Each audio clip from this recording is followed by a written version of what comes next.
Joe Giglio for NJ Sports Now on this Tuesday, November the 11th. Sometimes in the NFL, opportunity presents itself. Once in a while, a year comes around where there is not a special team in a conference, where there is not an unbeatable team in a conference, and where there's not really even a prohibitive favorite in a conference to get to the Super Bowl. And as the Philadelphia Eagles were running rampant on Monday Night Football, whether it be the special teams, whether it be their offense led by former New York Jets quarterback Mark Sanchez, or a defense that has become underrated, one of the best pass rushers in the NFL, maybe without that one big star on defense, but Billy Davis calling good games week in and week out. As the Eagles were moving to 7-2, as they pushed their point differential to number one in the NFC and one of the top in all of the NFL. As they did that, you start to look around the conference, you start to look at what the Eagles will have to face as we move forward here. And yes, there are some very difficult games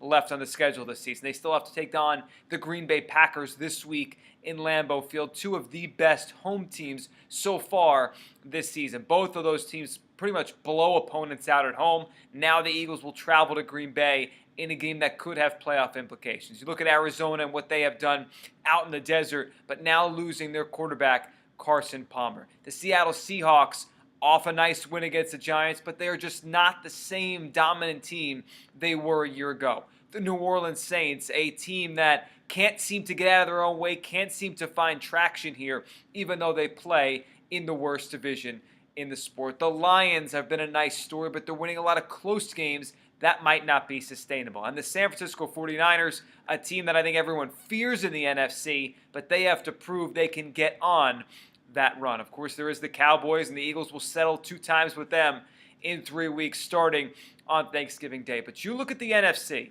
you look at the head coach the Eagles have in Chip Kelly, you look at the culture and the program they've formed down there in Philadelphia and how great they are, not only at home, on primetime games, now 9-0 in their last 9 regular season home games. They've created a home field advantage in Philadelphia. And they've also created a system that really has just become quarterback neutral, or almost any quarterback can step in and do the job. John Gruden on the ESPN Monday Night Football broadcast pretty much called it, a system where any quarterback can come in and thrive. Nick Foles did a nice job last year. This year he was up and down. Now he's injured. Sanchez comes in and has a better game in his first day as an Eagle than he ever did in all his seasons with the New York Jets. The Philadelphia Eagles are not an overwhelmingly great football team. They don't have a franchise quarterback. They don't have a piece on defense or 2 pieces on defense as great as a Richard Sherman or an Earl Thomas or a J.J. Watt, some of the players we talk about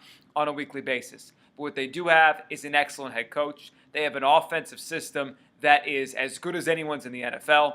They have great special teams, and they have a playmaking defense. When you're looking for a team here that can make a run through this NFC, when you're looking for a team that has a real chance to get to a Super Bowl, despite not having some of the ingredients you usually look for, the Philadelphia Eagles have shown they just might be that team. This just might be a special year for a team down there in Philadelphia. I'm Joe Giglio for NJ Sports Now.